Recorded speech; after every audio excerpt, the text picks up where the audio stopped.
तर पालघर जिल्ह्यात पावसाची संततधार कायम दिसते। पावसामुळे धरणांतील पाण्याच्या पातळीत सुद्धा मोठी वाढ झाली आहे। सूर्या प्रकल्पाचे धामणी धरण 50% भरलाय।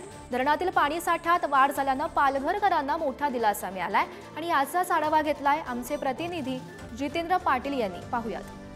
पालघरमध्ये मध्यरात्रीपासून पावसाचा जोर कायम असून पालघरसह बोईसर, डहाणू, तलासरी या भागात देखील अजूनही पावसाचा जोर कायम असलेला पाहायला मिळतोय। तर ग्रामीण भागामध्ये अजूनही पावसाची संततधार जी आहे ती सुरू आहे। त्यामुळे धरण साठ्यातल्या पाणी पातळीत देखील मोठी वाढ झालेली आपल्याला पाहायला मिळते। मी सध्या पालघरच्या सर्वात जास्ती पाणी क्षमता असलेल्या सूर्या प्रकल्पाच्या धामणी धरण परिसरात आहे। आपण बघू शकता या धामणी धरणाच्या पाणी साठ्यात देखील मोठी वाढ झालेली आहे। गेल्या 15 या ठिकाणी पावसाची संततधार कायम असून या धरणाच्या पाणी साठ्यामध्ये मोठी वाढ झालेली आहे। आता साधारणतः 50% इतका पाणी साठा सध्या या ठिकाणी उपलब्ध आहे आणि याच धरण क्षेत्रातून वसई विरार असेल किंवा मग बोईसर वसाहत असेल, औद्योगिक वसाहत असेल, या ठिकाणी या पिण्याच्या पाण्याचा पुरवठा केला जातो। तर दुसरीकडे याच धरणाच्या पाण्यावर भातशेती देखील केली जाते। तर आता वसई विरार असेल किंवा मग शेतकरी असतील यांच्या पाण्याचा पिण्याचा प्रश्न जो आहे तो सुटलेला पाहायला मिळतोय।